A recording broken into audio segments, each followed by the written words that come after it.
बिस्मिल्लाहिर्रहमानिर्रहीम, अस्सलाम वालेकुम। पाकिस्तान मॉर्निंग में आपको खुशामदीद कहेंगे। मैं हूँ आपकी मेज़बान इशाल अदनान और मैं हूँ मोहम्मद जुनेद हलीम। गुड मॉर्निंग, सुबह खैर। उम्मीद करते हैं और दुआ करते हैं कि आपकी सुबह खैरियत से गुजरी हो। नाज़रीन, फरवरी का महीना चल रहा है और इसको लेकर बहुत से मिथ्स इस वक्त सर्कुलेट हो रहे हैं और बहुत सी चहमगोइयाँ चल रही हैं कि क्या शायद ये दुनिया का कोई अब तक की तारीख का सबसे अनोखा फरवरी है। तो आज फरवरी की 4 तारीख है। सोशल मीडिया पर जैसे छोटा सा महीना मौजा चल निकला है और हर पोस्ट में लिखा जा रहा है कि इस साल फरवरी का हर दिन 4 बार आ रहा है और ये 800 साल के ज़्यादा अरसे के बाद हो रहा है। क्या इशाल ऐसा ही है?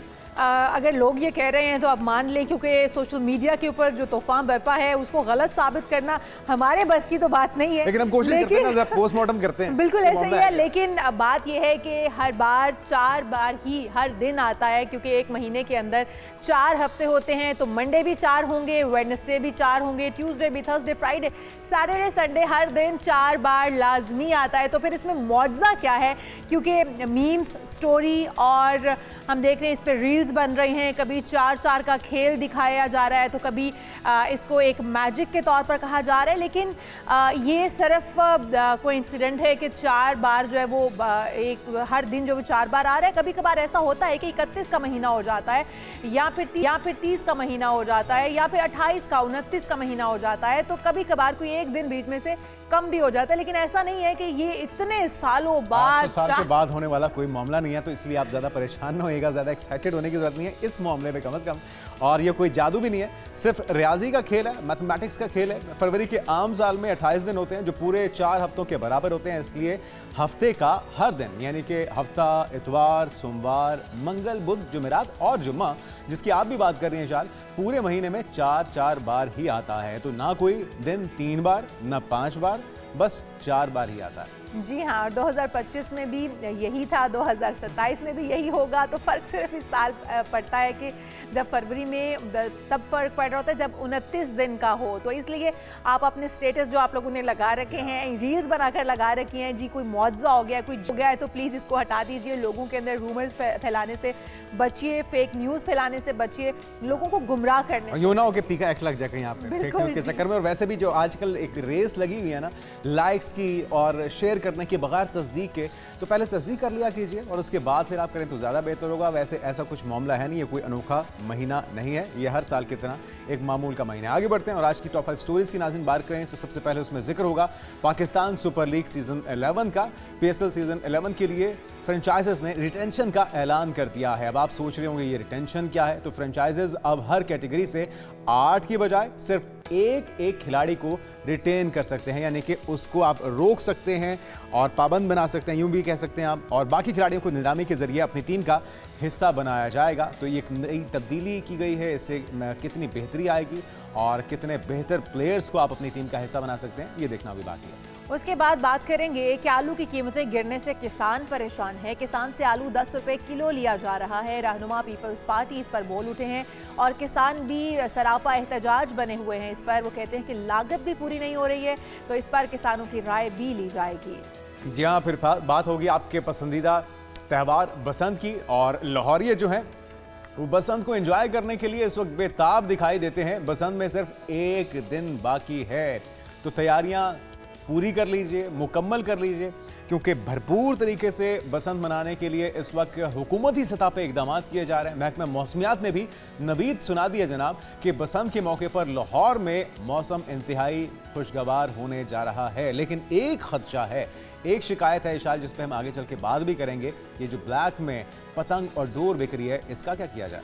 बिल्कुल, जिस पर भी बात होगी। और उसके बाद बात होगी पाकिस्तान समेत दुनिया भर में आज कैंसर से बचाव का आलमी दिन मनाया जा रहा है।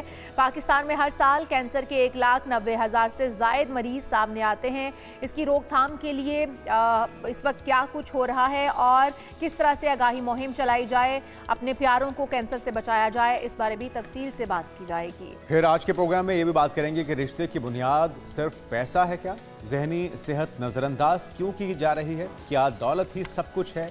और खुदा न खास्ता अगर आपके पास दौलत हो और सेहत ना हो, दौलत हो और खुदा न खास्ता रिश्ते छिन जाएं, तो फिर उसकी अहमियत का अंदाज़ा होता है। तो इस पर तज्जिया लेंगे माहिरीन का कि असल अहमियत किस चीज़ की है और उस अहमियत को समझने के लिए हमें क्या करना होगा।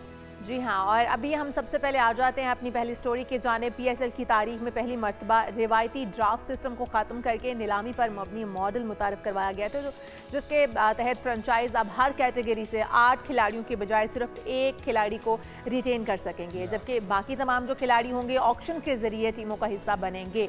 अब बोली लगेगी तमाम प्लेयर्स की भी। और पीएसएल सीज़न 11 के लिए जो फ्रेंचाइजेज़ ने अपनी रिटेशन का ऐलान कर दिया है, जिसमें कई बड़े और हैरानकुन फैसले जो है वो सामने आ रहे हैं। तो दिफाई चैंपियन हो लाहौर कलंदर्स, प्लैटिनम कैटेगरी में कप्तान शाहीन शाह अफरीदी को बरकरार रखा जा रहा है, जबकि हारिस रऊफ और फहर जमान जैसे जो बड़े नाम हैं उनको रिलीज़ किया जा रहा है। जी, और इसके क्या असरात होंगे ये तो हम देखेंगे कि इसमें कितनी बेहतरी आएगी और क्या अच्छे से अच्छा प्लेयर आप इस तरीके से इसे रिटेन करने से हासिल कर पाएंगे।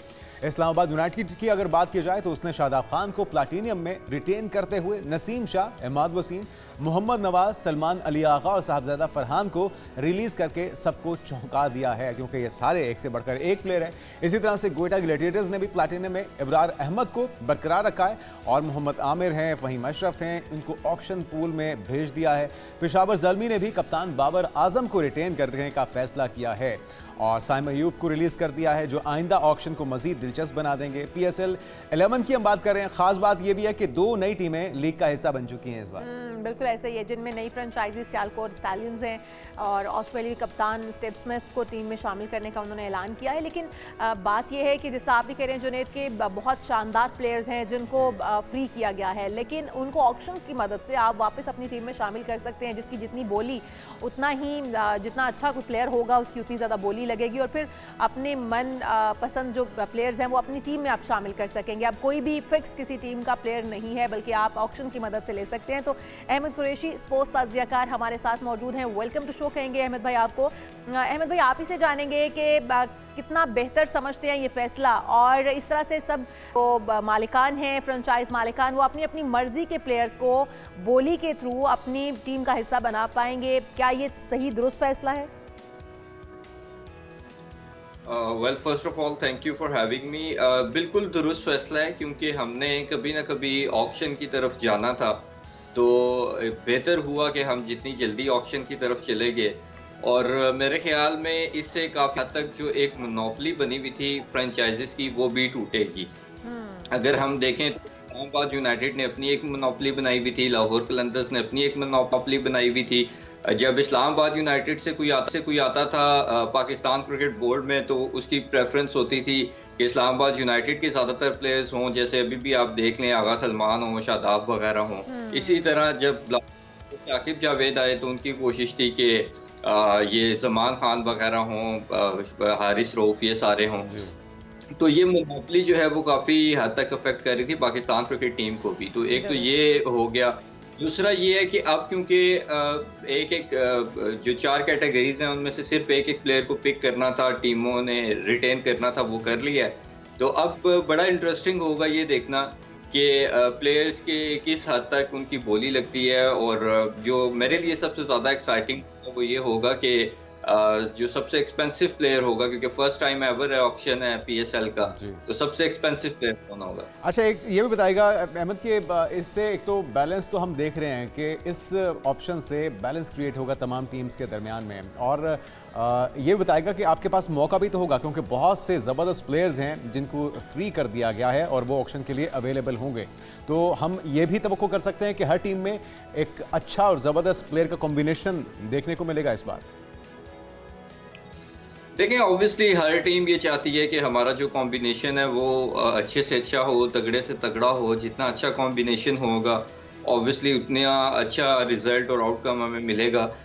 तो ऑब्वियसली हर टीम चाहेगी कि बेस्ट कॉम्बिनेशन बने, लेकिन अब ये तो सारी आई थिंक कि होमवर्क पे डिपेंड करता है फ्रेंचाइजीज की कि वो कितने तगड़े तरीके से आती हैं। फिर हमने देखा है कि अब जैसे कुछ टीम्स ने प्री साइनिंग्स कर ली हैं ऑलरेडी अपने बड़े प्लेयर्स को लेने के लिए कि उनको कोई और ना ले ले, तो वो भी बड़ा इंटरेस्टिंग है। सो आई थिंक कि जो प्लेयर्स की परफॉर्मेंसेस हैं वो भी काफ़ी हद तक ये डिसाइड करेंगी कि उनको किस के अंदर पिक होना चाहिए। और आई थिंक कि ये अब इंटरेस्टिंग होगा देखना कि जो टीम्स के प्लेयर्स थे, जैसे लाहौर कलंदर्स चाहती थी कि हम ऑक्शन की तरफ ना जाएं। एक वाहिद फ्रेंचाइज थी जो चाहती थी, क्योंकि उनका ज़ाहिर है वो एक ग्रुप बना हुआ है सब प्लेयर्स का। तो देखना कि क्या वो दोबारा ग्रुप उस तरह से बन सकता है या फिर बिल्कुल। अच्छा, हारिस रऊफ को उन्होंने फ्री किया है, तो अहमद भाई क्या वो दोबारा से उसको वापस लेंगे? और दूसरी बात ये भी है कि इस तरह से आप नहीं समझते कि जो प्लेयर्स हैं उनके लिए भी बहुत बड़ी ये जंग होगी कि किसकी कितनी बोली लगती है, और फिर उनके ऊपर ये भी तो बहुत बड़ा प्रेशर आ जाएगा कि अगली बार अगर वो परफॉर्म नहीं करेंगे तो उनको फ्रेंचाइजीज नहीं लेंगी या उतने दाम पर नहीं लेंगी? देखें, सिर्फ हारिस रऊफ नहीं, फ़खर जमान को भी लाहौर कलंदर ने रिलीज़ किया। उसकी वजह ये है कि आपने हर कैटेगरी से एक प्लेयर को पिक करना था। हारिस रऊफ, फ़खर, शाहिन शाह अफरीदी, ये तीनों क्योंकि प्लैटिनियम कैटेगरी में थे और तीनों में से किसी एक को ही पिक किया जा सकता था। तो ऑब्वियसली उन्होंने शाहिन शाह अफरीदी को पिक किया है, जिन्होंने बतौर कप्तान उनको 2 टाइटल्स जितवाए हैं। तो ज़ाहिर है फिर उनको हारिस रऊफ को भी और फ़खर जमान को भी रिलीज़ करना था। अब देखें, जब इनकी ऑब्वियसली हम ऑक्शन में जाएंगे तो टीम्स इनकी जो परफॉर्मेंसेस हैं या ये टीम्स को किस हद तक आगे लेके जा सकते हैं टूर्नामेंट में, वो सारी चीज़ें कैलकुलेशंस माइंड में रखते हुए टीम इनकी बोली लगाएगी। ज़ाहिर है जो प्लेयर T20 के हिसाब से ज़्यादा इम्पैक्टफुल है, जो ज़्यादा मैचेस जिता सकता है, ऑब्वियसली उसकी डिमांड भी ज़्यादा होगी और उसकी बोलियाँ भी हाई लगेंगी। और जो प्लेयर्स स्ट्रगल करते हैं T20 में, या अब जैसे हारिस रऊफ की अगर मैं बात करूं तो उन्होंने अक्सर इस तरह की पिचेस पे स्ट्रगल किया है और यही वजह है कि वो भी T20 वर्ल्ड कप के स्क्वाड में भी नहीं है। बहुत सारे लोग कहते हैं कि BBL में उनकी बड़ी जबरदस्त परफॉर्मेंस है, तो BBL तो ऑस्ट्रेलियन पिच है, एशिया कप होना है, यहाँ की कंडीशंस डिफरेंट हैं। बिल्कुल ठीक कह रहे हैं आप। और साथ में ये भी बताएगा कि इस्लामाबाद यूनाइटेड ने जिस तरह से नसीम शाह, इमाद वसीम और मोहम्मद नवाज को रिलीज़ किया है, ये इसके पीछे आपको क्या लगता है, क्या मंतक है और ये दुरुस्त फैसला है?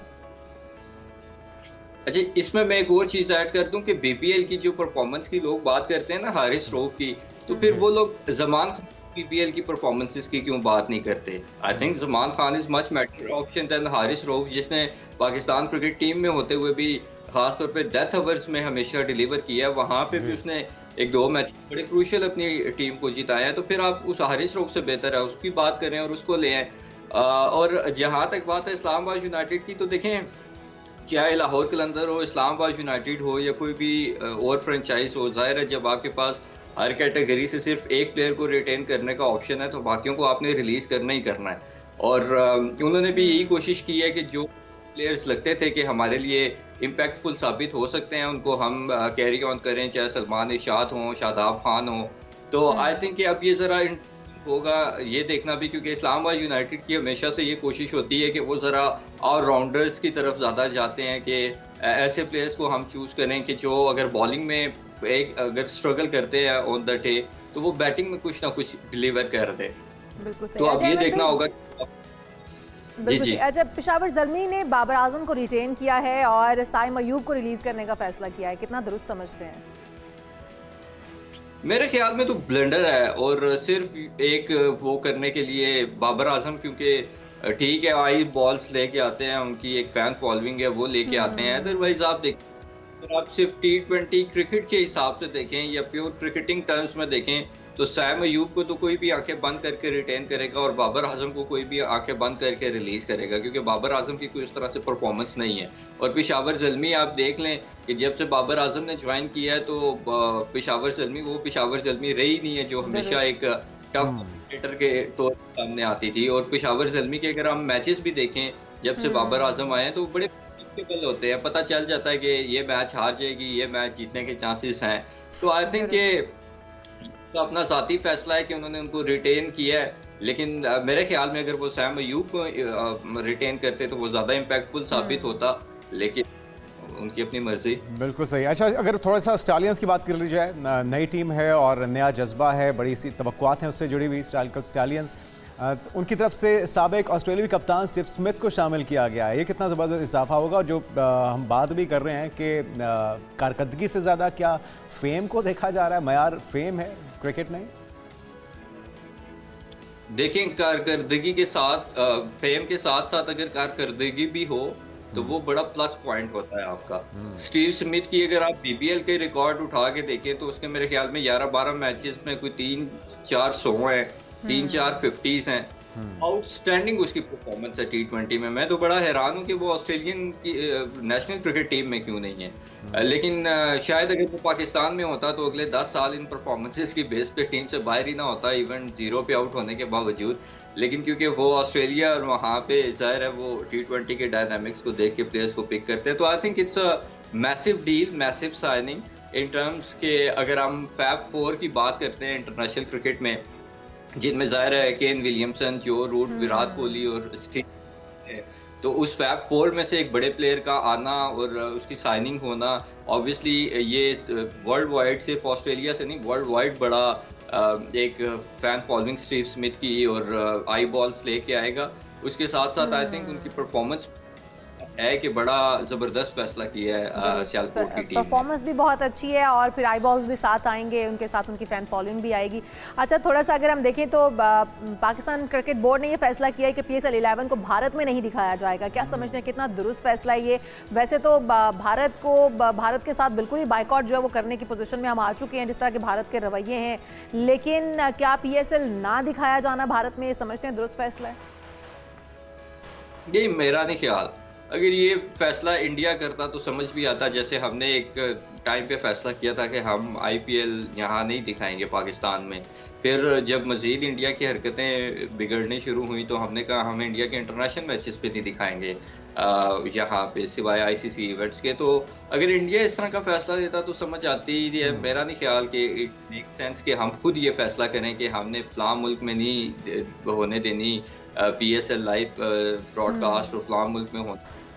तो मैं इससे एग्री नहीं करता। अल्टीमेटली फ़ायदा तो हमें ही होगा ना माली तौर पे, अगर हम वहाँ पर ये दिखाने का मौका नहीं देते। और जी जी, अच्छा अगर बात की जाए लास्टली एक बार फिर से मुल्तान सुल्तान्स की बोली लगने जा रही है।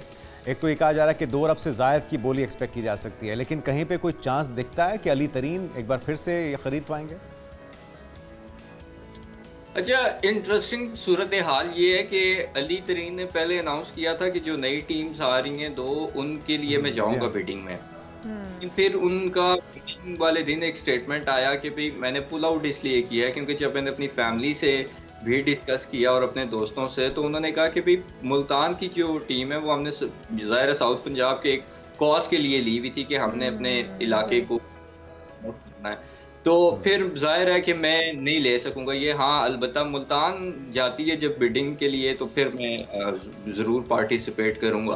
तो लेट्स सी कि पार्टिसिपेशन करते हैं या नहीं करते, लेकिन मेरे ख्याल में अगर वो करते हैं तो फिर वो टीम ले भी लेंगे, वो बगैर सोचे समझे पार्टिसिपेशन नहीं करेंगे। एक दूसरा ये बड़ा डिसअपॉइंटिंग है कि हम इस सिचुएशन में हैं। हो सकता है मुल्तान सुल्तान की टीम हमारी एक्सपेक्टेशन से बहुत ज़्यादा में बिक जाए, लेकिन हमने बड़ा एक ऐसे बंदे के साथ देखें, हमने 2 नई टीम्स बेची $6.5 मिलियन में और पूरा पाकिस्तान आना शुरू हो गया जी। हमारी 2 टीम $6.5 में बिकी, जबकि सिर्फ मुल्तान जब अली तरीन ने ली थी आज से कितने साल पहले, तो वो $6.35 मिलियन में ली थी एक टीम। अब आप देखें 6.35 मिलियन में उसने एक टीम ली आज से कितने साल पहले।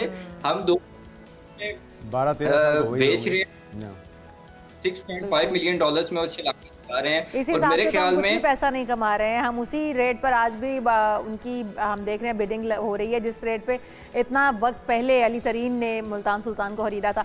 लेकिन अब हम 6 बिडर्स जो हैं वो इसमें शामिल हो चुके हैं। 6 तरफ से दरख्वास्तें आ चुकी हैं इस बिडिंग के अंदर। अब देखते हैं किसके हिस्से में मुल्तान सुल्तान आती है। और अली तरीन जो कि इसको ऑन भी करते रहे बहुत अरसे तक, उनके साथ एसोसिएट है ये फ्रेंचाइज, तो उम्मीद करते हैं कि वो दोबारा से हमें देखने को मिले और दोबारा से इसको ऑन करें। बहुत शुक्रिया। अहमद कुरैशी हमारे साथ मौजूद थे, स्पोर्ट्स तज्जियाकार। और फ्रेंचाइजीज के अंदर अब जो तमाम प्लेयर्स होंगे उनकी जितनी बड़ी बिडिंग होगी, जितनी बड़ी ऑक्शन होगी, उसी हिसाब से उनको टीम का हिस्सा बिल्कुल। और ज़्यादातर वो यही लग रही है कि बिडिंग से पहले अगर बैकडोर राब्ते हो जाए, कुछ सेटलमेंट हो जाए और अच्छे बच्चों की तरह अगर अली तरीन यकीन दहानी करवा दें कि वो बिहेव करेंगे तो शायद उनकी बात बन जाए, वरना मामला मुश्किल दिखाई देता है। एक ब्रेक लेते हैं, ब्रेक के बाद आपको बताएंगे कि बसंत पे लाहौर का मौसम कैसा रहने जा रहा है। जी हाँ, चौराहे बाजार सब त्योहार की खुशियों से जगमगा उठे हैं।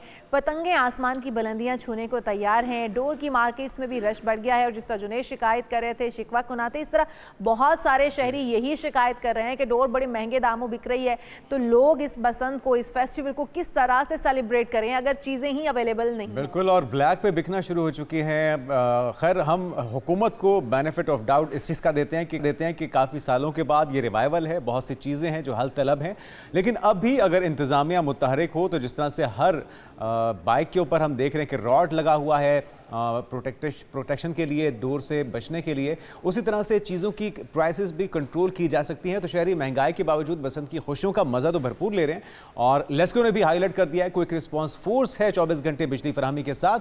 त्यौहार की मुकम्मल सिक्योरिटी को यकीनी बनाया जाएगा, तो इंतजाम तो मुकम्मल दिखाई दे रहे हैं। बिल्कुल ऐसे। अच्छा, वैसे एक जो खुशी की बात है वो ये है कि कभी रमज़ान में भी इस तरह से तातुल के बगैर बिजली नहीं मिली है, लेकिन बसंत पे ज़रूर आपको मिलेगी। लेकिन महकमा मौसमियात की भी अगर हम थोड़ी सी बीच में कॉन्ट्रीब्यूशन शामिल कर लें कि वो क्या बताते हैं और किस तरह से मौसम का अहवाल हम जानेंगे। ये हमारे साथ साकिब हुसैन साहब मौजूद हैं, डायरेक्टर हैं महकमा मौसमियात के। वेलकम टू शो कहेंगे आपको।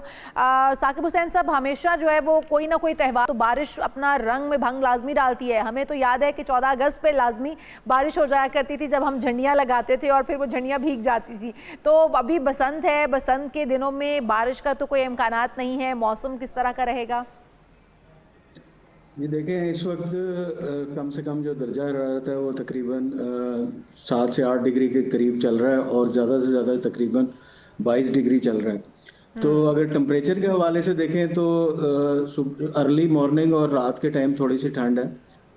बाकी अगर बारिश के हवाले से देखें तो ज़्यादातर मौसम जो है वो खुश्क है। लाहौर में फ़िलहाल कोई बारिश के इम्कानात नहीं है, लेकिन रात को थोड़ी सी ठंड है।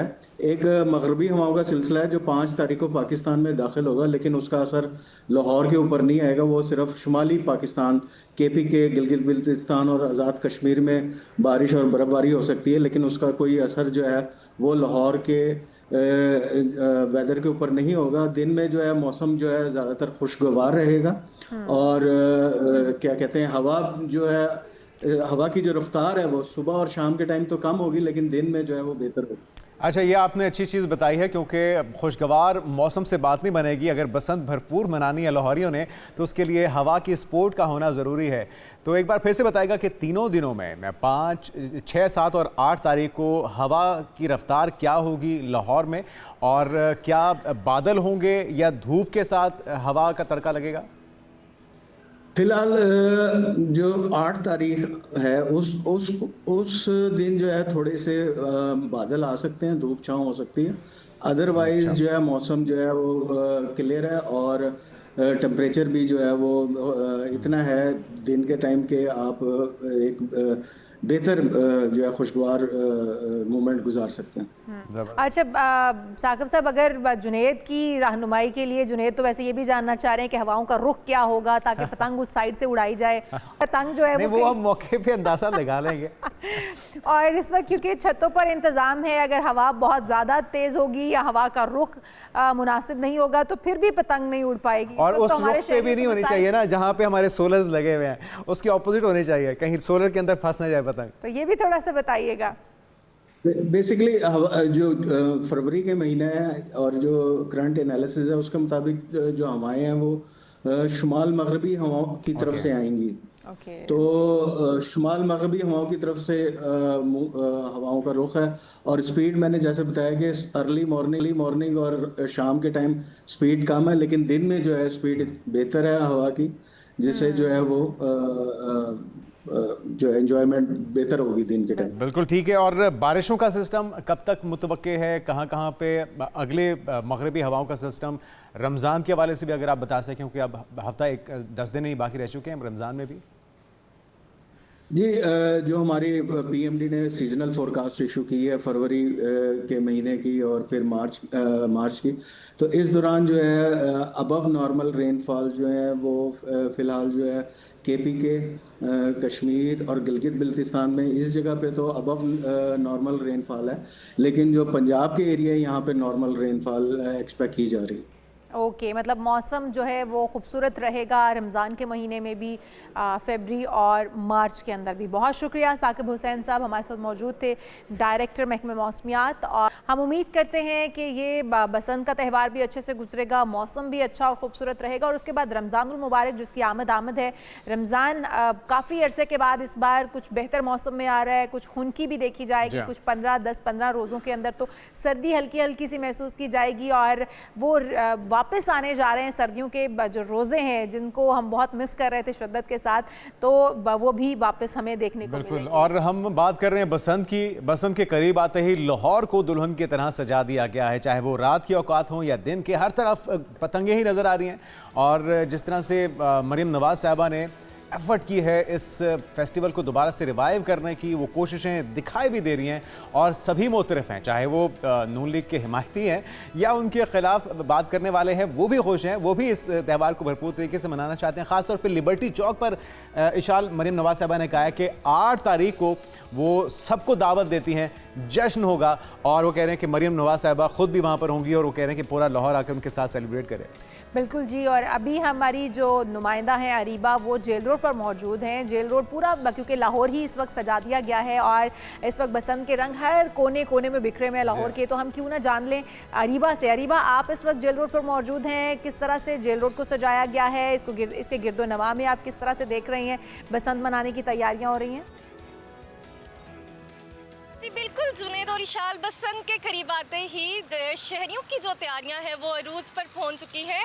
हर तरफ खुशी का समा है, रौनकें ही रौनकें और लाइटिंग नज़र आती है हमारे साथ। यहाँ पर शहरी भी मौजूद हैं, उनसे जान लेते हैं कि मैम बताइएगा किस तरह से आप मनाएंगे बसंत को। हमने तो छोटी सी गेट टुगेदर पार्टी भी जो है ना डिसाइड की हुई है, फैमिली मेम्बर गेट टुगेदर हमने कुछ सेलिब्रेशन का प्लान किया हुआ है, और इस तरह के इवेंट्स होने चाहिए जिसमें जो है फैमिली को टाइम मिलता है, ब्रेक मिलती है वर्किंग डे में, तो बहुत इंजॉय करने का मौका मिलता है। जी सर, आप बताइएगा किस तरह से इंजॉय करेंगे आप? हमारे कज़न जो अहबाब थे वो माशाल्लाह इस्लामाबाद से और कराची से आ रहे हैं, और हमारे घर में माशाल्लाह बहुत ज़्यादा रौनक है, और मैंने तो इनको गोश्त वगैरह लगा के दिया हुआ है कि मसाला वगैरह, और ये तो चीज़ ही बड़ी, इनके हाथ में जायका ही बहुत अच्छा है, और बसंत को हम बहुत अच्छे तरीके से मनाएंगे। और बड़ी ही देर के बाद आई है बसंत, और ये लाहौर में सबसे बहुत बड़ा एतवार है। जी बिल्कुल, जैसा कि आपने जाना कि शहरी तो बहुत ही पुरजोश दिखाई दे रहे हैं। आखिर 25 साल के बाद जो है बसंत का त्यौहार वापस लौटा है। पब्लिक ट्रांसपोर्ट भी 6, 7 और 8 को फ्री होगी, और इसके साथ पब्लिक ट्रांसपोर्ट को भी बसंत से सजा दिया गया है। मैं इस वक्त जेल रोड पे मौजूद हूँ। अगर मेरा कैमरामैन मियां नाजिम आपको दिखा सके तो यहाँ पर बड़े ही खूबसूरत बोर्ड लगे हुए हैं, पतंगे बनी हुई हैं, और बोर्ड के ऊपर जश्न बसंत के पैगामात भी लिखे गए हैं। और इस बोर्ड का मकसद ये है कि लाहौर की सकाफत को एक बार फिर से दोबारा उजागर किया जाए। और इसके साथ साथ अगर हम बात करें लिबर्टी चौक की, तो लिबर्टी चौक में भी जो है एक बड़ी पतंग नस्ब की गई, जो कि शहरियों की तवज्जो का मरकज़ बनी हुई है। और लाहौर में बसंत के रंग जो कि पूरी आबोताब के साथ इस वक्त जश्न मना रहा है लाहौर, और सेलिब्रेशंस का सिलसिला शुरू हो चुका है। खूबसूरत लाइटिंग्स रात को दिखाई देती हैं और दिन में सकाफत के रंग उजागर किए जा रहे हैं। जी हाँ, और बहुत शुक्रिया हमारे साथ अरीबा, आप मौजूद थी। यहाँ पर एक ब्रेक शामिल कर लेते हैं। जब ब्रेक से वापस आएंगे तो किसान इत्तेहाद की बात होगी। किसान इत्तेहाद के चेयरमैन हमारे साथ मौजूद होंगे, क्योंकि इस वक्त आलू की कीमत इस कदर गिर चुकी है कि किसान बहुत परेशान है। इस पर भी बात होगी तफसील के साथ। प्रोग्राम में एक बार फिर से आपको खुशामदीद कहते हैं नाज़रीन। और पाकिस्तान में किसान आज भी वही जिद्दोजहद कर रहा है जो बरसों से जारी है। आलू का बहरान, फसल की बढ़ती हुई लागत, ट्रांसपोर्टेशन के अखराजात और फिर हुकूमत की पॉलिसीज़ जो पैदाशुदा मुश्किलात ने किसानों की कमर तोड़ कर रख दी है। और इस वक्त पाकिस्तान पीपल्स पार्टी ने वफाकी हुकूमत से फौरी तौर पर ज़रूरी पैकेज, आलू की खरीदारी और सूद मुआफ़ी और कर्जे देने का मुतालबा किया है, जो कि एक बड़ा ही जायज़ मुतालबा है। लेकिन क्या आलू की कीमत इस कदर गिरने की वजूहात क्या हैं, इसका सद्देबाब किस तरह से हो सकता है? ये सारे ऐसे सवाल हैं जिनका जवाब आना चाहिए। पीपल्स पार्टी के रहनुमा वो वाजे कर रहे हैं कि अगर हुकूमत ने फौरी इकदाम ना किए तो मुल्क में फूड सिक्योरिटी क्राइसिस का खतरा बढ़ सकता है। वैसे कोई पॉलिटिकल पार्टी अगर एतराज़ करती है तो सियासी मामला या पॉइंट स्कोरिंग दिखाई देती है, लेकिन हम भी इस मामले को इसीलिए हाईलाइट कर रहे हैं कि जो जायज़ मुतालबात हैं उन पे कान धरने चाहिए, हुकूमत को इसका सद्देबाब करना चाहिए और यूँ ना हो कि उनकी कैपेसिटी ही ना रहे अगली बार आलू काश्त करने की, फिर हमें बाहर से इंपोर्ट करने पड़ेंगे, उस पर भी तो लागत आएगी। तो अभी बेहतर है कि सूरत हाल को मजीद ख़राब होने से रोक लिया जाए। खालिद हुसैन बाट साहब, चेयरमैन किसान इत्तेहाद पाकिस्तान, हमारे साथ मौजूद हैं। बाट साहब, आपको वेलकम कहेंगे पाकिस्तान मॉर्निंग में। अब तो सड़कों के ऊपर फेंकने पर मजबूर हो चुके हैं किसान, 10-10 रुपए किलो में फ़रोख्त हो रहे हैं और उसमें भी कोई ख़रीदने को तैयार नहीं है। ये नौबत आई क्यों है? अब इसका हल क्या है? क्या करना चाहिए हुकूमत को जिससे आपके तहफ़्फ़ुज़ात दूर हो सकें, किसानों के तहफ़्फ़ुज़ात दूर हो सकें? बाट साहब, बहुत शुक्रिया, खासकर पाकिस्तान मॉर्निंग और हमारे किसानों की आवाज़ जो इस टाइम मुश्किल में है, आपने जो उठाई, हम आपके मशकूर हैं।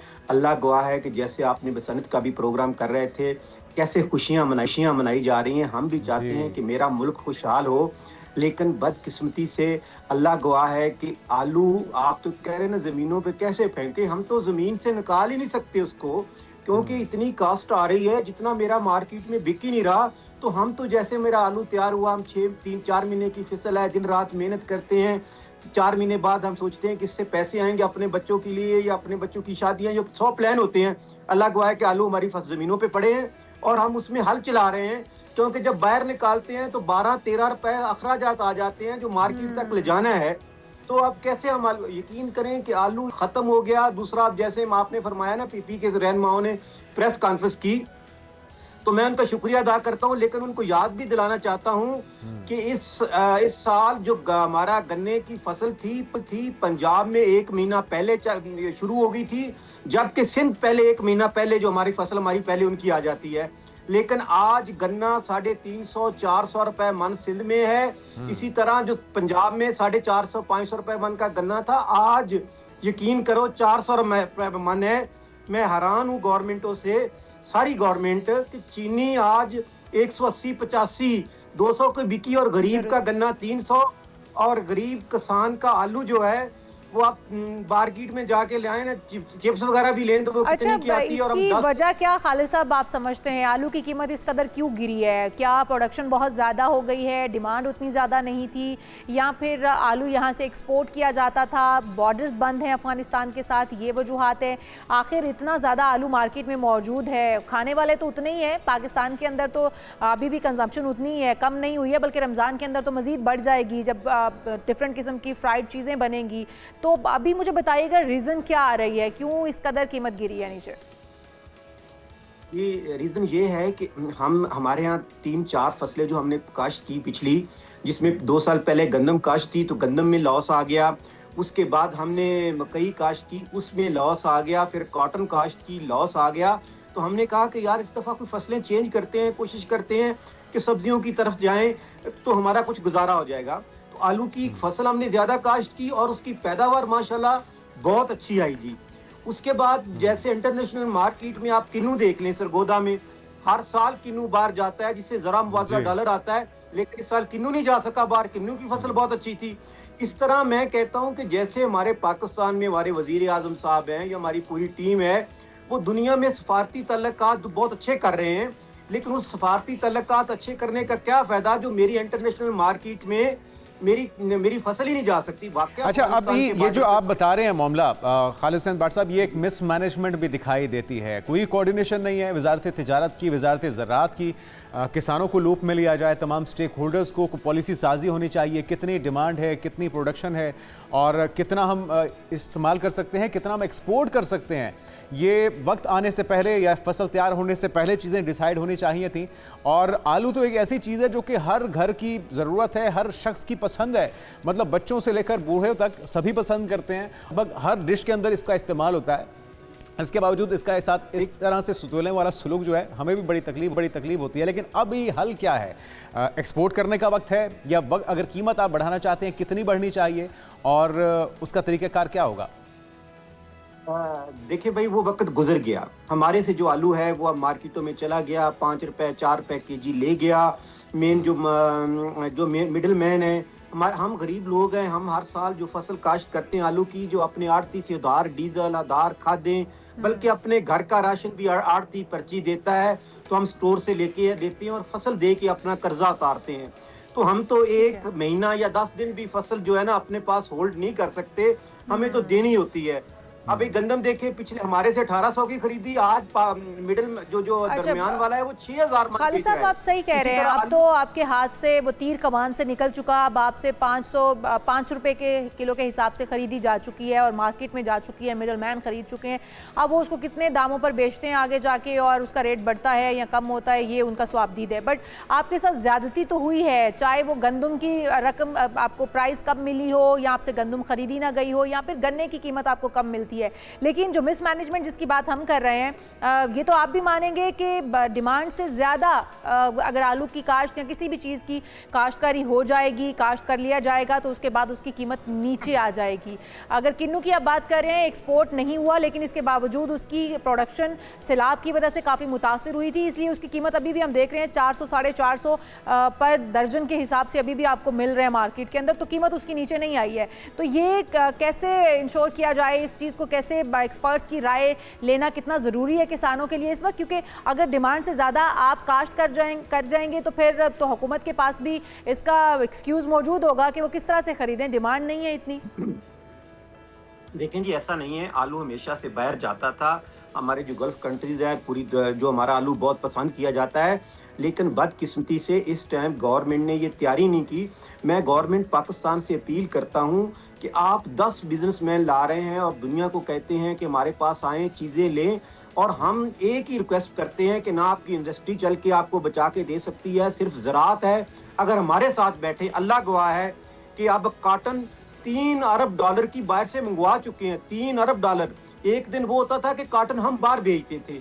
अब गंदम की ये सिचुएशन है। हम गवर्नमेंट से अपील करते हैं कि हमारे साथ बैठे, हमें प्लान दे कि आप ये चीज काश्त करें, हम उसको काश्त करें ना। हमारा तो कैसे ये प्लान देंगे, हमें तो जो बहुत शुक्रिया देते हैं भाई, वो भी साहब, आपका देते हैं। पैगाम ऐवाने बाला तक पहुंच चुका है, हुक्मरानों तक, पॉली तक पहुंच चुका है। उम्मीद करते हैं कि इसके ऊपर कान धरे जाएंगे और ज़राअत जो कि हमारी स्ट्रेंथ है, हमारी रीढ़ की हड्डी की हैसियत रखती है, उसे मजबूत करने के लिए हुकूमत को फौरी और मौसर इकदाम करने की ज़रूरत है और पॉलिसीज़ भी बनाने की बहुत ज़रूरत है। और एक जो एंगेजमेंट है आपस में, एक जो कंट्रीब्यूशन है तीनों इदारों का मिलके, तभी कोई अच्छी पॉलिसीज़ मुरतब की जा सकती हैं और इस तरह की मुश्किलात से बचा जा सकता है। यहाँ पर एक ब्रेक शामिल करेंगे, जब ब्रेक से वापस आएंगे तो दीगर अहम इश्यूज़ भी प्रोग्राम का हिस्सा होंगे। Stay with us. Welcome back. आज दुनिया भर में कैंसर से बचाव का आलमी दिन मनाया जा रहा है और ये एक ऐसा दिन है नाज़रीन जो हमें याद दिलाता है कि कैंसर किसी एक उम्र, एक तबके या एक जिन्स तक महदूद नहीं है, बल्कि ये हर किसी को किसी भी वक्त मुतासिर कर सकता है। पाकिस्तान में हर साल 1,90,000 से ज़ायद नए केसेस के मरीज़ सामने आते हैं, जबकि माहिरीन का खदशा ये भी है कि 2050 तक खुदा न खास्ता कैंसर से अमवात में 75% इजाफा हो सकता है। जी हाँ, लेकिन आज का दिन सिर्फ अदाद-ओ-शुमार का नहीं बल्कि उम्मीद की कहानियों का भी है। ऐसी ही कहानी एक हमारे साथ भी आज मौजूद है आयशा मस्तूर बट की सूरत में, जो कि एक बाहिम्मत माँ भी हैं और एक कैंसर सर्वाइवर भी और एक ऐसी एथलीट भी हैं जिसने बीमारी को ही नहीं बल्कि मौत को भी शिकस्त दी है और फिर कैंसर जैसे जानलेवा मर्ज के खिलाफ तवील जंग जीतने के बाद आयशा मस्तूर बट ने 21 किलोमीटर की मैराथन में भी हिस्सा लिया है और फिर उसको जीता भी है। तो हमारे लिए जिंदा मिसाल हैं आयशा मस्तूर बट, एथलीट, फाते हैं कैंसर की। वेलकम टू शो कहेंगे आयशा आपको, और आप बहुत ही बाहिम्मत हैं माशाल्लाह से। बहुत मुबारक हो आपको जिस तरह से आपने ये जंग जीती है, लड़ी भी है और जीती भी है हौसले और हिम्मत के साथ। हमारे बहुत सारे लोग छोड़ जाते हैं हिम्मत और वो हौसला उनके अंदर ख़त्म हो जाता है, लेकिन आप 5 माशाल्लाह से बच्चों की माँ भी हैं। जितनी बहादुरी के साथ आपने एक जंग लड़ी, और वैसे भी जब माँ बन जाती है एक औरत तो उसको खुद के लिए बाद में ख्याल आता है, अपने बच्चों के लिए पहले सोच होती है कि मेरे बच्चों का क्या होगा, और वो फिर वो हर जंग ही जीत जाती है। तो अभी आपसे जानना चाहेंगे कितना तकलीफ दे था ये सफ़र और किस तरह से आपने कैंसर जैसे मूजी मर्ज को हराया है। Thank you so much, first of all, inviting me in your Islamabad studio. ये जब मुझे डायग्नोज हुआ था उस वक्त मुझे अंदाज़ा नहीं था, मतलब मैं एक्सेप्ट नहीं कर रही थी इस चीज़ को। मतलब मेरे लिए एक ये सरप्राइज़ था कि ये कैसे हो गया मुझे, क्योंकि फैमिली में ऐसा नहीं था। मेरे इन लॉज में था, मेरी सिस्टर इन लॉज को। तो मैंने इसको इतनी टेंशन ही इसकी नहीं ली। मैंने कहा अल्लाह ताला की तरफ से आया और अल्लाह ताला ही इसको मुझे इसमें से निकालेंगे। ये हो सकता है मे भी एक इम्तिहान हो। तो अच्छा, ये कैंसर की तशख़ीस हुई कैसे, किस चीज़ का कैंसर था आपको, ताकि रहनुमाई भी मिल सके उन बच्चों को, उन बच्चियों को, उन ख़वातीन, उन मर्दों को जो कि हिम्मत हार जाते हैं। और वो आपने ये साबित किया है कि ज़िंदगी का इख्तिताम नहीं है, बल्कि हिम्मत, हौसले और दुरुस्त फैसलों के साथ एक नए सफ़र का आगाज़ भी आपने किया है। तो थोड़ा सा अगर आप बता सकें। या बिल्कुल जी, ये 2021 में ये डायग्नोज हुआ था। उससे पहले मुझे हल्का सा फील होता था मेरी राइट ईयर की बैक पर, जहाँ से ये गर्दन आपकी स्टार्ट होती है, ईयर लॉब के बिल्कुल पीछे एक छोटी सी गिल्टी थी। वो फर्स्ट तो मतलब जस्ट इतनी 1 पोर्ट थी। उसके बाद जो है ये आहिस्ता ग्रेजुअली जो है वो इंक्रीज़ हुई, तो 1 फिंगर इसका साइज़ हो गया था। और इसमें कोई पेन वगैरह नहीं थी, सिर्फ ये होता था कि जैसे जैसे रात हो रही है और मैं गरमाइश फील कर रही हूँ और मेरा दिल चाह रहा है कि मैं इसको रब करूँ, तो रब करने से जो है ना वो फिर जैसे सोजिश आपको फील होती है, आपको पेन होती है जी। फिर उसके बाद मैंने डॉक्टर से कंसल्ट किया, तो उन्होंने मुझे CMH पिंडी रेफ़र किया था। और जब मैं वहाँ पर गई तो जब मज़ीद डायग्नोज हुआ, उन दिनों में एक्चुअली मेरे बिल्कुल हलक के सामने एक ज़ख्म हो गया था। जैसे हमारा गला ख़राब होता है तो आपको फील होता है ना, वैसा। तो फिर उन्होंने कहा कि इसकी बिopसी होगी पहले, उसके बाद इसको मज़ीद मतलब चेक किया जाएगा कि आखिर ये क्या है। उसमें ये था कि फुल एंथीसिया देकर थोड़े मतलब आधे घंटे का एक प्रोसीजर था।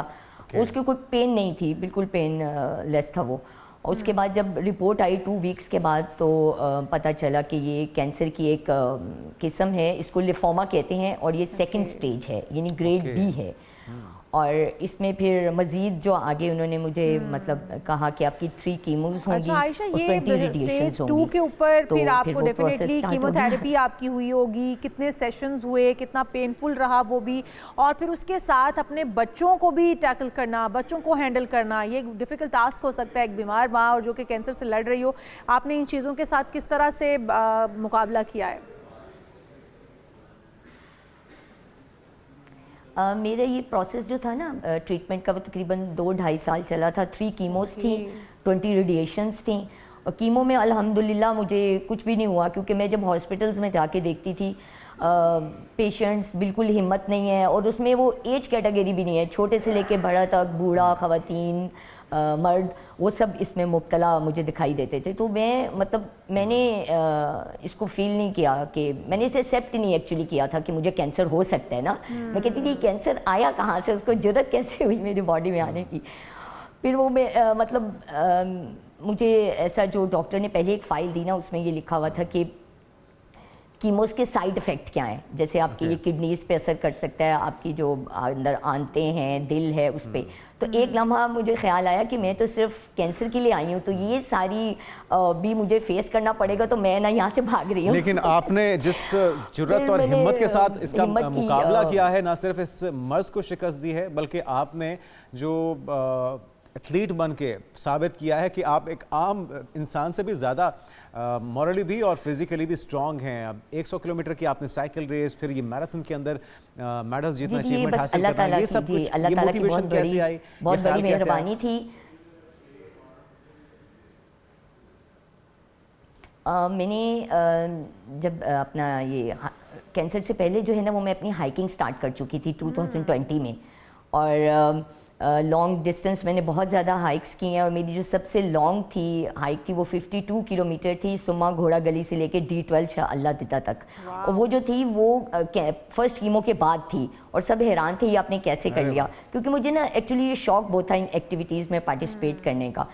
तो बस टाइम लेट स्टार्ट किया है, बट इसको मैंने किया। फिर मेरी जो 2nd कीमो हुई थी, उसके बाद जो है वो मैंने अपनी बाकायदा रनिंग स्टार्ट की थी।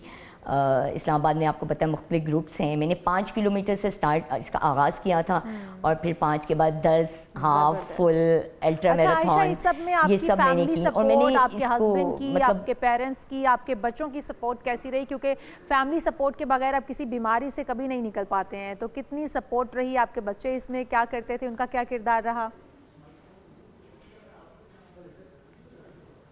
बच्चों को जब पता चला था तो वो मतलब छोटा वाला बेटा भी, मामा आपको कैंसर हो गया है। मैंने कहा कुछ भी नहीं होता, ये कौन सी बड़ी बात है, क्योंकि मेरे वो सिस्टर इन लॉज जो 2 थी वो इसमें पहले उनका ट्रीटमेंट हो चुका था ना।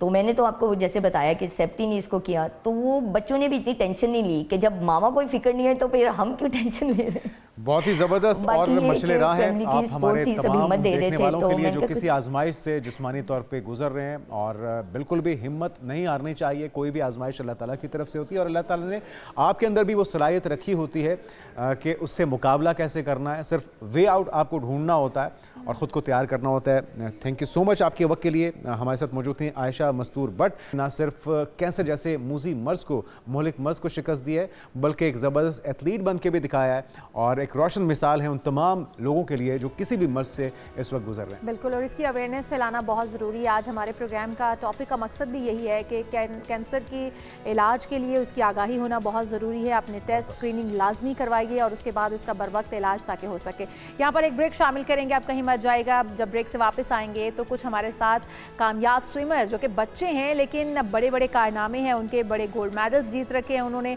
ट्रॉफी बाहिम्मत वालिदा भी होंगी। बिल्कुल, तो उनसे मुलाकात करवाएंगे आपकी इस ब्रेक के बाद। Stay with us. प्रोग्राम में एक बार फिर से आपको खुशामदीद कहेंगे नाज़रीन। हम बार बार अपने हर प्रोग्राम में ये कहते हैं कि बच्चों को गैजेट से दूर कीजिए और उन्हें हेल्थी एक्टिविटीज़ दे दीजिए। लेकिन इन हेल्थी एक्टिविटीज़ में क्या कुछ हो सकता है? राइडिंग हो सकती है, स्विमिंग हो सकती है, डिफरेंट गेम्स हो सकती हैं जो कि आप फिजिकली जिनमें अफेयर होते हैं और फिजिकली आप खेल सकते हैं। वो आपकी बॉडी को फिटनेस, आपके ब्रेन को भी फिट रखती हैं। तो आज हमारे साथ भी स्विमर मौजूद हैं जिनकी मदर और फादर दोनों ने इतनी मेहनत किया उनके ऊपर, और उनकी अपनी भी मेहनत है।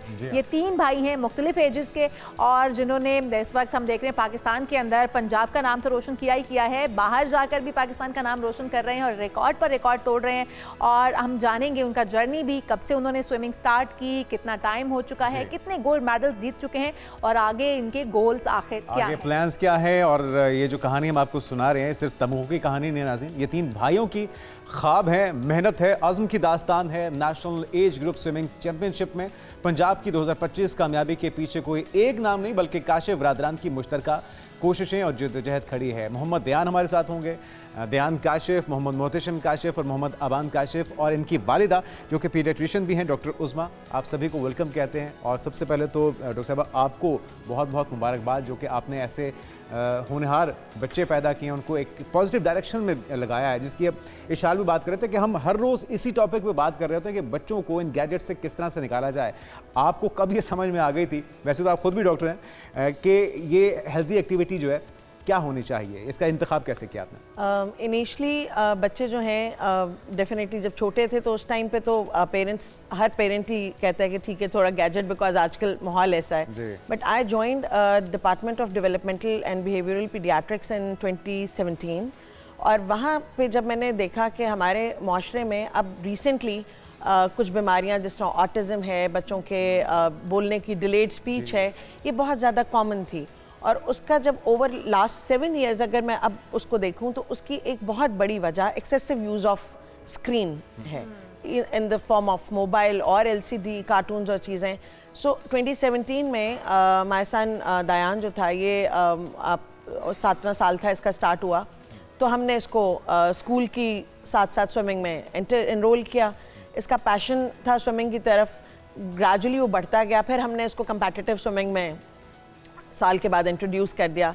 सिंस देन अब वो 8 साल हो गए हैं, he is swimming for Punjab और लास्ट अल्हम्दुलिल्लाह 7-8 ईयर्स से कॉन्टिन्यूली बेस्ट स्विमर है अपने पंजाब का और नेशनल लेवल पे भी अब कम्पीट करता है। ज़बरदस्त। हम ध्यान से भी जानेंगे कि जो इतना खामोश बैठा हुआ है, मम्मा इतनी तारीफ़ें कर रही हैं कि मेरा बच्चा माशाल्लाह से इतना शानदार है, स्विमर इतना अच्छा है, तो आप अपने बारे में कुछ बताएं कि मम्मा ने इम्पोज किया या फिर खुद से सोचा कि यार मैंने स्विमिंग करनी है। और 7 ईयर्स का बच्चा वैसे तो शौक में पानी में चला जाता है, 6-7 ईयर्स का बच्चा, उस वक्त शौक था, अब वो पैशन बन गया है या उस वक्त पैशन था अब शौक है?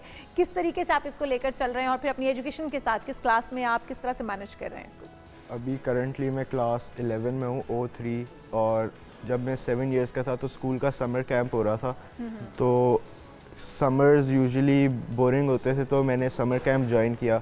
उसके अंदर आई ऑप्टेड फॉर स्विमिंग, और स्विमिंग वहाँ पे हमारे कोच थे, उन्होंने कहा कि your body has a natural flow, जिसकी वजह से you should try out swimming.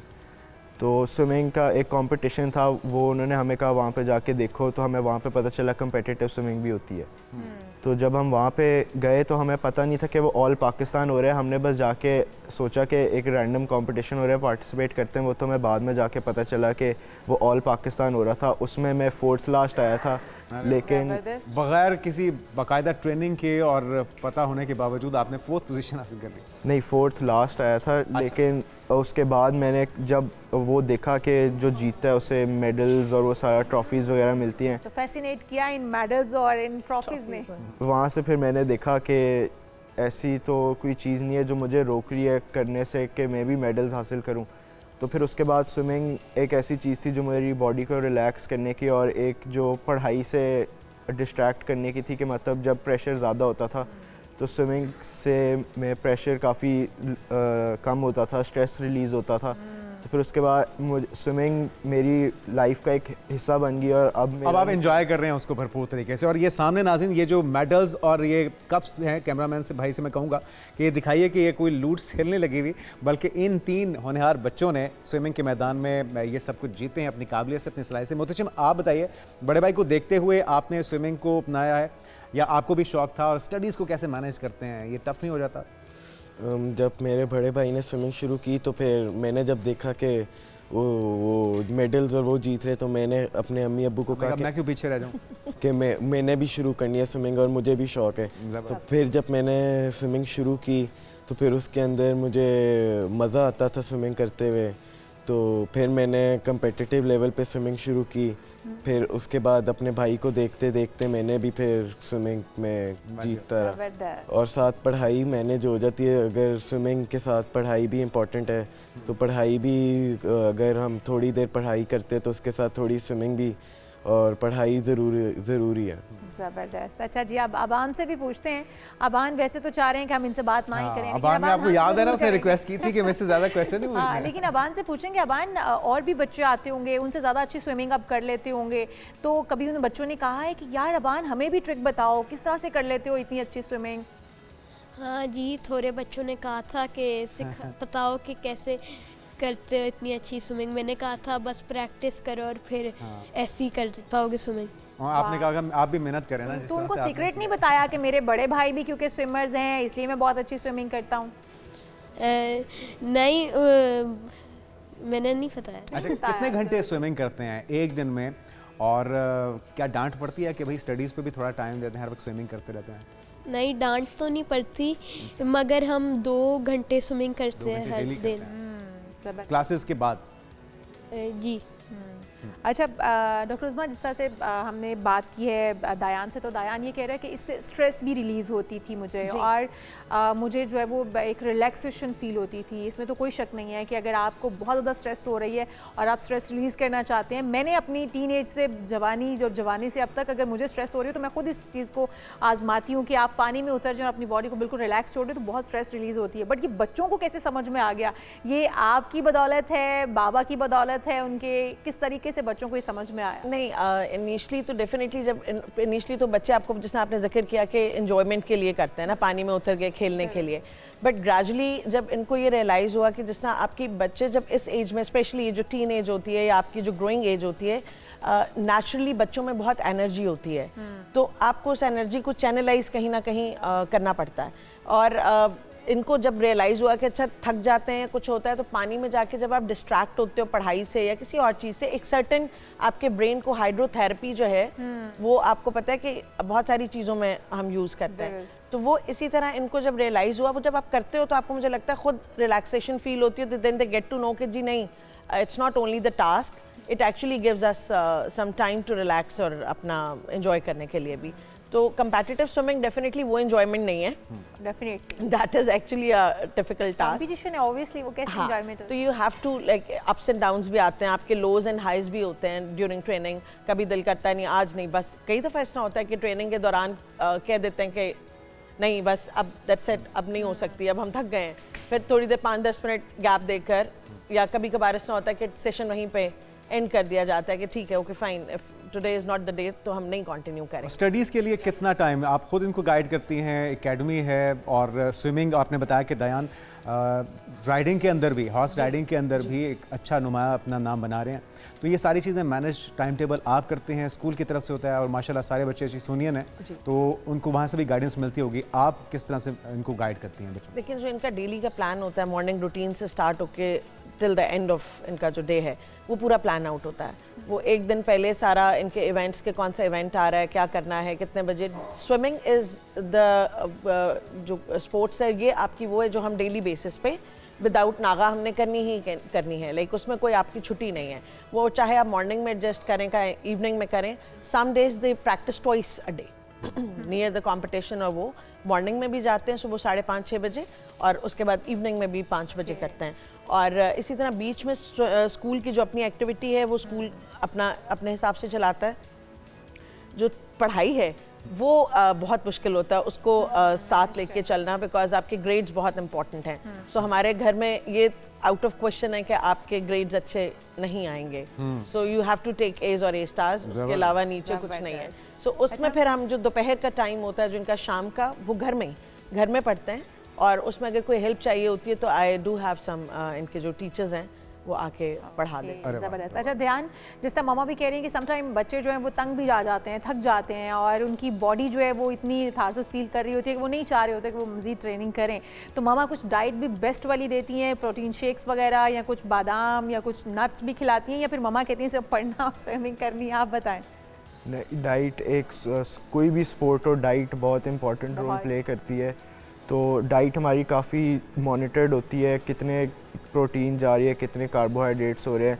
Usually competitions के करीब कार्बोहाइड्रेट्स की जो जिसे कहते हैं कार्ब लोडिंग, वो हम ज़्यादा करते हैं, लेकिन ओवर द रूटीन जो वैसे नॉर्मल ऑफ सीज़न चल रहा होता है उसमें हम प्रोटीन के इंटेक ज़्यादा करते हैं ताकि मसल बिल्ड हो, और प्रोटीन शेक्स ऐसा ज़रूरत नहीं होती, नेचुरल प्रोटीन बेस्ट होता है। तो मामा आपकी न्यूट्रिशनिस्ट भी हैं। हाँ। ऐसे ही मामा आपके ऊपर न्यूट्रिशनिस्ट भी बनी हुई है।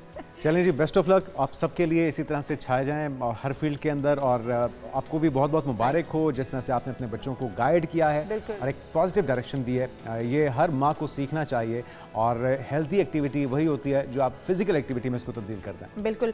और बच्चों के लिए जो माँ है उसका रिश्ता ऐसा ही होता है, माँ को बड़ा फॉलो भी करते हैं, माँ की बात सुन भी लेते हैं। तो माँ अगर प्यार से उनकी ज़िंदगी को पूरे तरीके से मैनेज करेगी, या उनकी रूटीन को मैनेज करेगी, बच्चों को बताए और समझाएगी कि क्या अच्छा है और क्या बुरा, और उनके लिए ज़िंदगी में क्या होना चाहिए क्या नहीं, उनको रास्ता दिखाएगी, तो फिर बच्चे इसी तरह से माशाल्लाह से कामयाबी पे कामयाबी हासिल करते चले जाएंगे। हमारे यहाँ होता क्या है कि हम अपने बच्चों को खुद ही इग्नोर कर देते हैं, और फिर बच्चे गैजेट्स का सहारा लेते हैं और अपना वक्त गैजेट्स के साथ गुजारते हैं। इसलिए ब्राई करम अपने बच्चों पर थोड़ी सी तवज्जो दे दीजिए, ताकि आपके बच्चे जो हैं वो एक हेल्थी एक्टिविटी और हेल्थी लाइफस्टाइल जो है वो अपना सकें। थैंक यू सो मच आप सबका, तशरीफ भाभी का। एक ब्रेक लेते हैं, ब्रेक के बाद दीगर इश्यूज़ पे बात करेंगे। नाज़रीन हमारे साथ रहिए। Stay with us.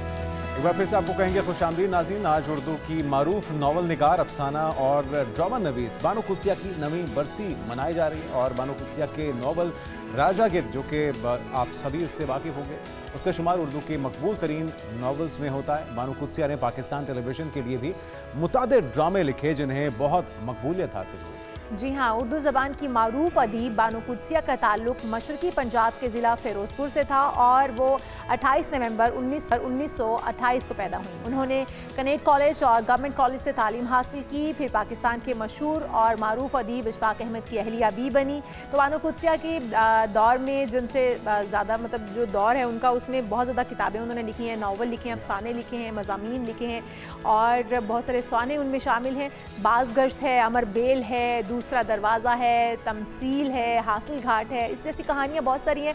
और जो राजा गिद्ध जैसे नावल हैं वो तो मेरे ऊपर से गुजर गए थे, लेकिन मैंने फिर उनको बार बार पढ़ा ताकि मेरे दिमाग में। आपने बचपन में पढ़ लिया होगा ना, अब पढ़िए आपको समझ में आएगा। नहीं, मुझे समझ आ गई। उनकी खूबसूरत कही हुई बातें ज़रा आपकी गोश गुजार कराते हैं। तो आपने गुफ्तगू सुनी है, ये खूबसूरत अल्फाज, ये खूबसूरत बातें। अपने बच्चों को ये तरबियत देना बहुत ज़रूरी है कि जीत के साथ साथ हारना भी सीखिए, वो भी ज़िंदगी का हिस्सा है, और ये सब कुछ साथ साथ ही चलना है। बिल्कुल ऐसे ही है और बानो कुदसिया की बातें बहुत ही खूबसूरत हैं, अभी भी आती हैं। जब हम किसी को समझाना चाहते हैं, कोई बात, कोई मैसेज देना चाहते हैं, तो बानो कुदसिया साहिबा की हम बातें जो हैं उनको कोट करते हैं।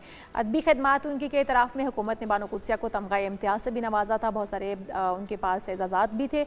अब आ जाते हैं हम अपने टॉपिक की जानिब और आज हमारा टॉपिक ये है कि रिश्ते ज़िंदगी की सबसे कीमती पहलुओं में से एक हैं, लेकिन जब ताल्लुकात की बुनियाद सिर्फ पैसा हो जाए या जज्बाती और जहनी सुकून हो जाए, यहाँ पर हम सिर्फ शादी की बात ही नहीं करेंगे बल्कि बहन भाइयों का रिश्ता, माँ बाप का रिश्ता और दोस्तों और अजीज़ो अकारिब का रिश्ता है, ये भी अब पैसे के तोल मोल में आ चुका है। जिसके पास जितना पैसा है रिश्ते उसके उतने ही करीब हैं, और जिसके पास पैसा नहीं है उस बहन भाई को भी कोई नहीं पूछता, उन माँ बाप के करीब भी कोई नहीं जाता, और फिर उस लड़के को रिश्ता नहीं मिलता, उस लड़की को रिश्ता नहीं मिलता जो कि फाइनेंशली स्ट्रॉन्ग नहीं है। तो हमने पैसे को इतनी अहमियत दे दी है कि रिश्ते कहीं पीछे रह गए हैं, रिश्तों पर से अब तो एतमाद ही ख़त्म होता चला जा रहा है। बिल्कुल, और ऐसे रिश्ते नाज़रीन ना सिर्फ एतमाद की कमी पैदा करते हैं बल्कि इंसान को अदम तहफ़्फ़ुज़, खौफ, बेचैनी और ख़ुद एतमादी में कमी का शिकार बना देते हैं। तो आज हम रिश्ते नहीं करवाएंगे बल्कि रिश्तों की अहमियत समझने की कोशिश करेंगे कि रिश्ते कितने ज़रूरी हैं। पैसा अगर इस पे फ़ौक़ियत ले जाए तो फिर उसमें कितनी बिगाड़ या कितनी कमज़ोरी पैदा हो जाती है। डॉक्टर तहमीना यासिर साहब हमारी नफ्सियात हमारे साथ मौजूद है। साहब आपको वेलकम कहेंगे पाकिस्तान मॉर्निंग में। वजह क्या है ये जो हमारे बर्ताव में, हमारे अंदाज में इतनी तब्दीली आ चुकी है, हर चीज़ मटेरियलिस्ट हो चुकी है, इससे किस तरह से हम जान छुड़ाएं और उन रिश्तों की अहमियत को समझना कितना ज़रूरी है जिस पे अब पैसा फ़ौक़ियत ले जाता दिखाई देता है। बहुत शुक्रिया मुझे इनवाइट करने के लिए, और बहुत अहम टॉपिक है ये जिस पे हम बात कर रहे हैं। देखिए, अगर हम पुराने ज़माने को या कुछ अरसे पहले को देखें तो उस वक्त पे रिश्ते जो थे वो ख़ानदानों की बुनियाद पे होते थे। एक ख़ानदान दूसरे ख़ानदान के साथ ताल्लुक़ बनाता था, और उस वक्त पे भी किसी हद तक पैसे को अहमियत दी जाती थी, लेकिन उसके साथ साथ ख़ानदान की वैल्यूज़ और सारा कुछ उनके ऊपर देखा जाता था। अब दरअसल वो दौर आ गया है कि अब रिश्ते जो हैं वो इंडिविजुअलिस्टिक सोसाइटी बन रही है, तो उसमें इंडिविजुअल ने डिसाइड किया है कि वो रिश्ते करेगा, यानी हर इंडिविजुअल दूसरे इंडिविजुअल के साथ कर रहा होता है। अब उसमें मेन चीज़ जो आ जाती है ना, अगर हम साइकोलॉजिकली देखें तो हमारी जो मेंटल मैच्योरिटी है वो 24-25 साल की उम्र में सही तरह से होती है। जब ये इमोशनल कनेक्शंस बिल्ड कर रहे होते हैं बच्चे, तो वो टीन एज में कर रहे होते हैं, और उसकी वजह से वो बुनियाद बना रहे होते हैं उस वक्त पे जो उनकी इनसिक्योरिटीज़ है उनकी बेसिस पर। ये बड़ी अहम बात है कि हमारे जितने भी इस तरह के डिसीजंस होते हैं, अगर वो इनसिक्योरिटी की बेसिस पर हैं, डर की बेसिस पर है, खौफ की बेसिस पर है, तो वो ग्रो नहीं कर सकते, वो ज़्यादा देर नहीं चल सकते। और जब हम पैसे की बात करते हैं कि पैसे की बुनियाद पे अब रिलेशंस बन रहे हैं, तो पैसा भी हमारे अंदर इनसिक्योरिटी होती है तो हम पैसे की बुनियाद पे करते हैं कि फ्यूचर में मेरे पास अगर पैसे ना हुए तो क्या होगा, तो फिर मैं ऐसी जगह शादी करूं जहां पे पैसे हों। अच्छा डॉक्टर साहब, एक तो आपने ये कहा कि रिश्ते क्योंकि इंडिविजुअल लेवल पर अब बन रहे हैं, लड़का और लड़की एक दूसरे को पसंद करते हैं और उसके बाद शादी का फैसला कर लेते हैं, वालिदैन को बाद में बताया जाता है, पहले ख़ानदानी निज़ाम था और ख़ानदानी निज़ाम ही डिसाइड करता था। बट अगर हम देखें माँ बाप बहन भाई के रिश्ते के अंदर, तो वहाँ पर भी आप प्रायोरिटी पैसे की है। अगर कोई माँ बाप का एक बेटा जो कि कमाऊ पूत नहीं है, जो कि कम थोड़ी अर्निंग रखता है या पैसा कम कमाता है, माँ बाप का भी मोहब्बत और उनका जो अंदाज़ होगा उसके साथ मुख्तलिफ होगा। लेकिन जो एक बहुत ज़्यादा वेल ऑफ होगा या उसके पास पैसा बहुत होगा, माँ बाप का झुकाव उसकी तरफ ज़्यादा होगा। यही बहन भाइयों में भी है, यही दोस्त अहबाब में भी है, अजीज़ो क़ारब के अंदर भी है। तो यहाँ पर तो रिश्ते नहीं जोड़ने हैं, यहाँ लड़की और लड़की का मामला नहीं है। फिर क्या वजह है कि हमने रिश्तों को इतना खोखला कर दिया और पैसे को इतना इंपॉर्टेंट? देखिए, इसमें सोसाइटी का बहुत बड़ा रोल है। जब सोसाइटी एक ख़ास रुख पे चल रही है जिसमें कि हमें वाज़े तौर पे नज़र आ रहा है कि जब तक आपके पास पैसा नहीं है, जब तक आपके पास अप्रोच नहीं है, आपको कुछ भी नहीं मिल सकता, आप ग्रो नहीं कर सकते। तो यही सोसाइटी उस एक घर की सोच भी डेवलप करती है और उस घर में हर शख्स की सोच भी डेवलप करती है। बेसिकली सबसे ज़्यादा ज़रूरी चीज़ ये है कि हमारी सोसाइटी इस सोच से आगे निकले, सब इक्वालिटी की बुनियाद पे हो तो बेहतरीन निज़ाम हो जाएगा। लेकिन आज की सोसाइटी ऐसी नहीं है, उसमें हर एक फ़र्क है दूसरे शख्स से। तो इसमें मेन चीज़ जो आ जाती है ना, फिर ये आ जाती है कि इंडिविजुअलिस्टिक सोसाइटी में एक ग्रुप यानी एक फैमिली वो अपने आप को कैसे बेहतर से बेहतर रख सकती है। उसमें ये चीज़ कि मैं पैसे की बुनियाद पे रिलेशन कायम करूं, तो हमेशा ये चीज़ जो है ये वाज़े तौर पे बताती है कि पैसा जो है वो आज है और कल नहीं है। तो जब कल नहीं है तो फिर उससे स्विच हो जाएगा आपका ताल्लुक़, यानी आज ये बच्चा अच्छा है कल वो बच्चा अच्छा हो जाएगा, आज ये शख्स अच्छा है कल दूसरा हो जाएगा। तो इस बुनियाद पे जब ताल्लुक़ बनते हैं तो हमें इस बात को समझना है कि अगर कोई शख्स ऐसे ताल्लुक़ मेरे साथ बना रहा है तो इसका मतलब है कि उसकी बायस्ड अप्रोच है और इनसिक्योरिटीज़ हैं जिसकी वजह से वो मेरे साथ ताल्लुक़ बना रहे हैं। तो हमें इस बात को अंडरस्टैंड करना है कि हमारा ताल्लुक़ पैसे की बुनियाद पे जब भी होगा वो खोखला होगा, और उसके लिए हमें अपने आप को क्लैरिटी देनी है। सबसे पहले तो ये कि खौफ और गम, इन दोनों से, हमारा मज़हब भी हमें यही कहता है कि खौफ और गम ये दोनों जो हैं ये आपके जड़ें काटते हैं, आपको मोमिन नहीं रहना। अच्छा डॉक्टर साहब, ये जो सोसाइटी के बिगाड़ की आप बात कर रही हैं कि हमारी सोसाइटी इस बेरा रवि का शिकार हो चुकी है ओवरऑल ही। अगर हम देखें किसी रेस्टोरेंट कैफ़े में या किसी शॉप पर भी आप जा रहे हैं कहीं, तो आप अगर ऑटो से उतर रहे हैं या बाइक से उतर रहे हैं तो आपके साथ जो सिक्योरिटी गार्ड होगा उसका रवैया मुख्तलिफ होगा। अगर आप यही किसी गाड़ी से उतर रहे हैं तो आपके साथ रवैया मुख्तलिफ होगा। ये हमारी ओवरऑल सोसाइटी का बिगाड़ है। इसको हम किस तरह से, एक दिन में तो ठीक नहीं होगा, ग्रेजुअली ख़राब हुआ, ग्रेजुअली ठीक करना पड़ेगा। तो तरीक़ाकार क्या हो सकता है? क्या अवेयरनेस कैंपेन चलानी होगी गवर्नमेंट को? क्या हमें अपनी सतह पर अपने बच्चों को ये एजुकेशन देनी होगी कि बेटा इससे बढ़कर रिश्ते हैं? क्या तरीक़ाकार होगा? देखिए, सबसे पहले तो ये जो हम देखते हैं ना इकनॉमिक सेटअप है कि बहुत ज़्यादा अमीर बहुत ज़्यादा गरीब, ये कंसेप्ट, बराबरी का जो कंसेप्ट है वो अगर प्रिवेल करना शुरू कर दे, वो सोसाइटीज़ हमेशा कामयाब होती हैं जहाँ पर एक दूसरे से फोकियत कोई पैसे की बुनियाद पर नहीं लेकर जाता, हाँ मेंटल कैलिबर की बुनियाद पर होती है। एक तो ये चीज़ है, अगर इसको इम्प्लीमेंट कर। दूसरा ये कि जैसे आप कह रहे हैं कि सोसाइटी में अवेयरनेस कैंपेन्स हों तो वो अभी भी बहुत ज़्यादा हो रही हैं, लेकिन हम एक और इम्पॉर्टेंट बात ये होती है, हम कहते हैं कि इंडिविजुअल अगर अपने ऊपर वर्क करना शुरू कर दे तो सोसाइटी ने तो जो भी करना है वो करना है, लेकिन हम अपना रास्ता बना सकते हैं। तो इंडिविजुअल को क्या करना है, हम तो इस पे फोकस कर सकते हैं। इंडिविजुअल्स ने क्या करना है इसके लिए फोकस करना होगा, और उसके लिए शुरुआत हमें अपने घर से करनी होगी। बहुत शुक्रिया डॉक्टर तहमीना यासिर साहब हमारे साथ मौजूद थी। और हमारा मज़हब, हमारा दीन भी हमें यही सिखाता है, रिश्तों की अहमियत ज़्यादा है, पैसा, ये मादी चीज़ें, ये सेकेंडरी ऑप्शन होनी चाहिए। बिल्कुल जी, प्रोग्राम का वक्त भी खत्म हो चुका है। हम आपसे इजाज़त चाहेंगे, आपसे मुलाकात होगी कल। अपना बहुत सारा ख्याल रखिएगा। अल्लाह हाफ़िज़।